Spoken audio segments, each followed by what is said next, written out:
सच्चाय मित्रांनो, मी अर्चना अलवर, एक शेतकरी कन्या. तर पहा, मला आज पण 10-11 किलो भाजीचा ऑर्डर आली होती. तर पहा, काल शनिवारी बाजारला घेऊन गेलते आणि परवा दिवशी शुक्रवारी काढली होती. तर काल शनिवारी सकाळच्या पारी 15 किलो भाजी मी शिरोळा पाठ दिली होती टेम्पोत भरून. तर पहा, दिवसभर भाजी खुडून रात्रीच्या 3 वाजता टेम्पोत मी टाकून दिली होती. आणि आज परत काल शनिवारी पण घेऊन गेलते ताजी दुपारचं काढून मी शिरोळा. आणि शिरोळा गेल्याच्या नंतर एक आजी आली, मला हसा येत आहे मित्रांनो. ती आजी माझ्यापाशी अशी म्हणजे बसली आणि ती आजी मला काय म्हणली, गोरे तू काम नाही करीत, मला म्हणली गोरे की भाजी कमी करून दे. तर मित्रांनो पहा, मी एवढी शेतात काम करून तरी मला म्हणतात दुसरे म्हणजे येऊन बोलतात की शेतात काम करत नाही. माझ्या चेहऱ्यावरून बरेच जण म्हणतात तू शेतात बिलकुलही काम करत नाही. आज फिल्टरच नाही लावला, आज बिना फिल्टरचं आहे. शेतात किती नाही म्हणलं तरी माणूस काळं पडतं. आणि ह्या भाजीत मी आता हे करते ना, दररोज भाजी काढते, त्यामुळे आंबानी थोडं चेहरा असा पांढरा पडल्यावर झालाय, गोरा झाल्यावर दिसतोय. पण काल ती आजी बोलली ना, मला इतका हसायला येतंय. ती आजी माझ्या बशी चांगली 10-15 मिनिटं बसून राहिली. मला म्हणती गोरे की भाजी कमी करून दे, गोरे भाजी कमी करून दे. तर मित्रांनो, ती आजी म्हणत होती तर एक शेंडा खोडावा लागतो, त्यामुळे त्या आजीला काय मी भाजी कमी करून दिली नाही.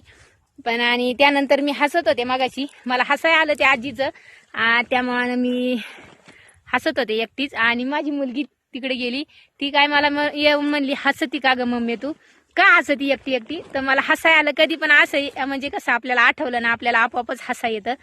तर पहा, मी हसत होते आणि आज यांना सुट्टी म्हणून ते माझ्यासोबत आल्या. दम भाजी करतोय आम्ही.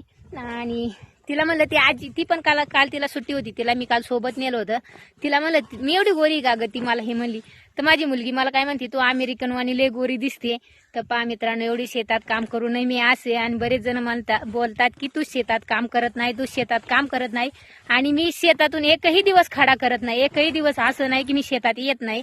तर पहा, आपल्याला उद्या सकाळच्या पारी ह्या रेन पाईपावरती पपाया लावल्यात ना, आपल्याला त्यांना सांधायचं आहे. म्हणजे जिथं उगली नाही ना तिथं आपल्याला जी उपटून लावायची आहे.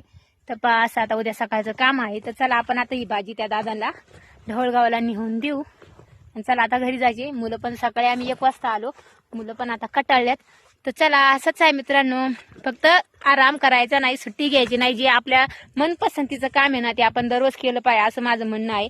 आणि माझं मनपसंतीचं काम म्हणजे शेती, आणि मी दररोज शेतात कामाला येत असते, एकही दिवस सुट्टी नाही घेत. आणि काम नसलं ना तरी पण आपलं थोडंफार काम एक फेरफटका मारून गेल्या तेव्हाच आनंद येतो, तेव्हाच मला खुशी वाटते.